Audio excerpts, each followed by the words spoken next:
Hi guys, welcome back to another Matchbox Garage video. I'm Rob and today I'm going to attempt to take this Matchbox. It's either an Opel Vectra or a Vauxhall Cavalier from shabby to shiny. And this one is, I guess, a little trip down memory lane.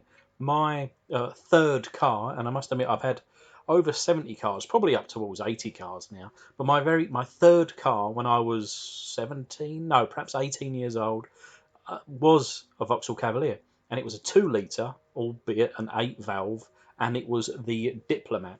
And I actually bought it from the Chelmsford auctions, and I paid way too much money because it literally had zero brakes. And by zero brakes, I mean there was not even brake calipers there, and yeah, a bit naughty. Still managed to get that one home actually.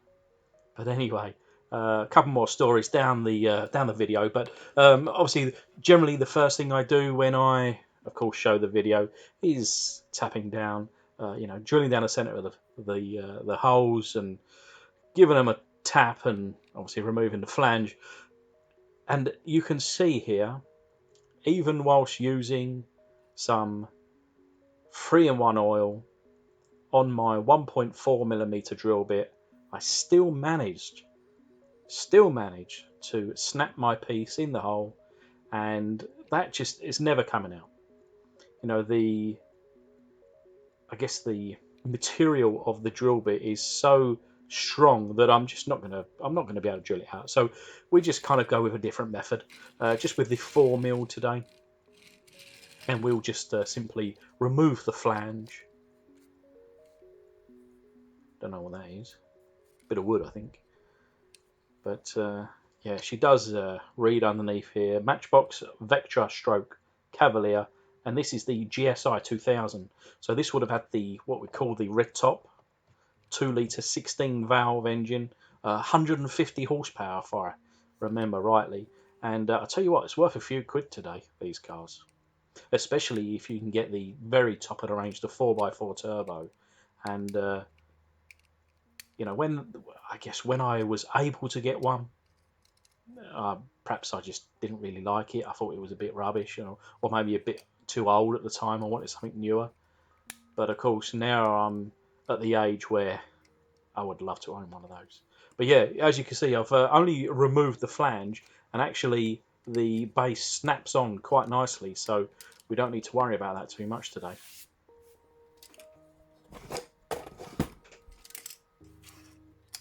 But there's the base there, the interior.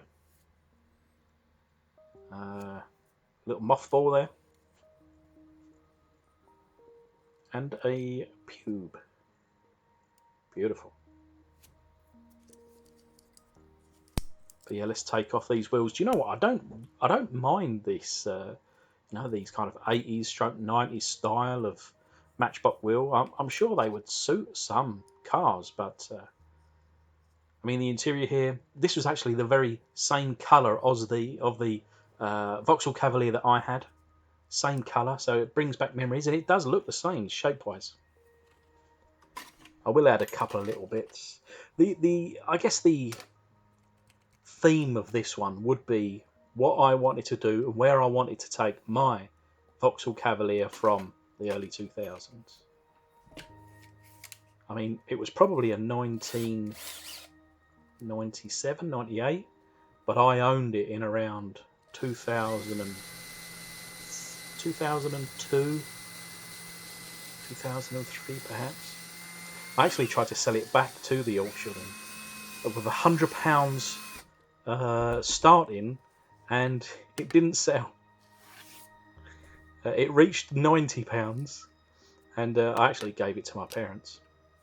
I owed them £100, I think, and I said, just take this car. And they, to be honest, I think they had it for a year or so, and then managed to sell it on for a few £100 down the line. But yeah, I've never been very good with cars. I tend to buy them, spend hundreds of pounds repairing or doing them up, and then selling them for half the price that I bought them for. But hey, that's all part of the fun, in my opinion. But yeah, as you can see on the front there, reading GSI 2000 little fog lights, and coming around the back, a little plastic bit, little separate piece there. So we'll have to pop that out. Again, it just says GSI 2000 in the rear. So trying to figure this out without breaking it.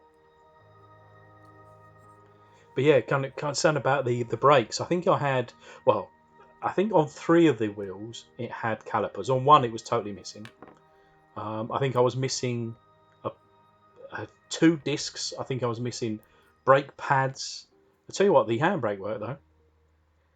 And I think the 20 miles home, I just used the handbrake. An idiot, I agree. But I was 18 years old and an idiot, I guess. But yeah, you can see there just the tip of my piece snapped in that hole.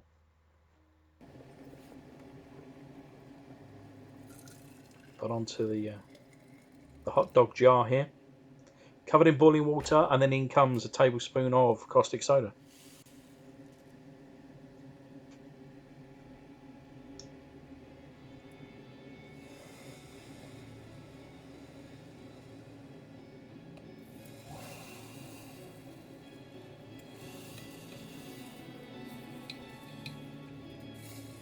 The original colour of this car was reminiscent of a Vauxhall Cavalier, a kind of a slightly earlier model compared to what I had.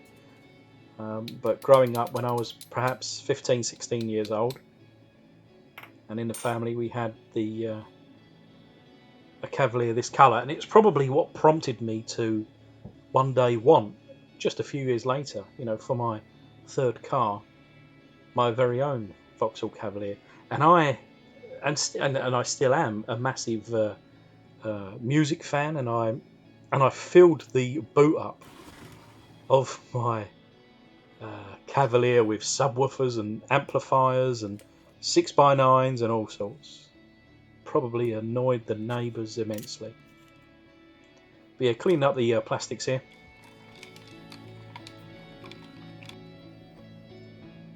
And as you can see, the interior there looking good and new. I will add a couple of little minor, I guess, custom details to the interior and the base, but the window section is not too bad. So I'm not going to go to the extent of bringing out my Dremel. I'm going to go by hand with a cloth, get a little bit on there, give it a good old rub, and I'll go over it 2 or 3 times, but it really doesn't take long.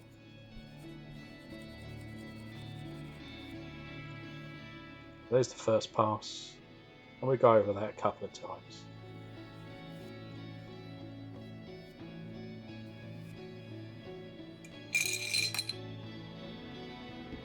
Now the car's been in for perhaps 20 minutes, and I think we've got a good amount here. It looks like, oh wait a minute, I was hoping to give you a thumbs up for 100%, but it looks like, yeah, we have a teeny tiny amount of paint remaining.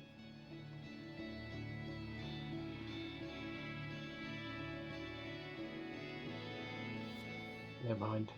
So that's a thumbs down for today. We'll have to survive with a 99.9% today, but using the Dremel, let's bring it up to 100% before polishing the rest of the casting. There we go, 100%. Now we can get on with the business. I'm just going to, I guess, polish out this bonnet here and just the whole front clip. I wanted to ask, of course, I haven't really mentioned it for some months, of course, with the situation that the world has been in. I don't want to say the C word, this pandemic and all, but I'm interested to know, have you had your jabs? Are you fully vaccinated? I am. Thankfully, I had no side effects, at least not that's come out yet anyway, but no, I feel good. and hoping now that we're starting to come out at the end of it now. But yeah, using the Vauxhall black primer, this is very much towards the back end of this can. I may have one more casting in it. Of course, I tend to use the pound shop primer now. The only reason why I used black on this occasion was because of the colour that I want to use. And the colour that I want to try and replicate was what colour my Cavalier. And it was like a dark purplish blue. Really lovely colour. Almost black. You know, if you see it from a distance, you'd kind of consider it black. But when you got up to it nice and close, you could see that it was actually a very dark purplish blue. And that was what I was aiming for on this colour today. You can see the difference compared to the last video where I've managed to reseal the airbrush so that the paint is truly coming out. And this is just the first coat, but I'll probably end up with 4 or 5 coats of this candy blue. It does dry in a matte finish, especially because of the primer, so I'll head it up as well later on with the clear coat.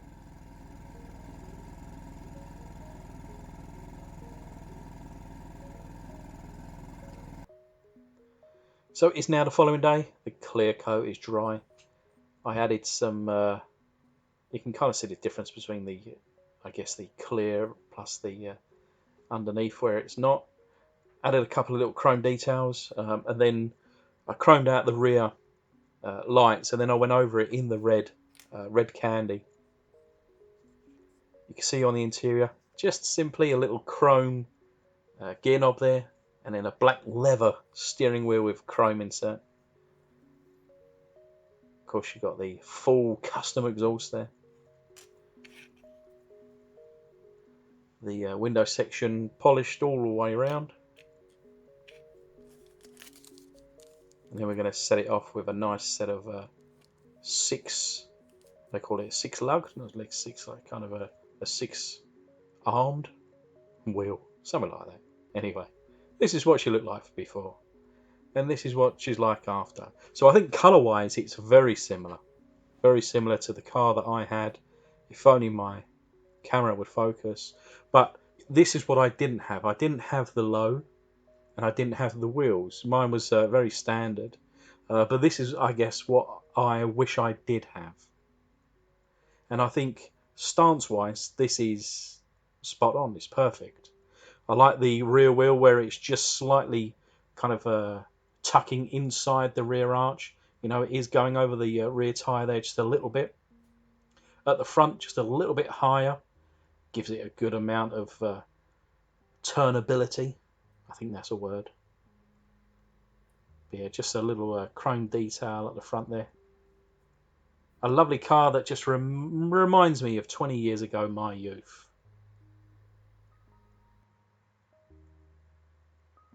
But anyway, big thanks to my patrons. Thanks a lot, guys. And for everybody else who's watching, I hope you like this one. Please do comment, like, share, subscribe, and I'll see you soon.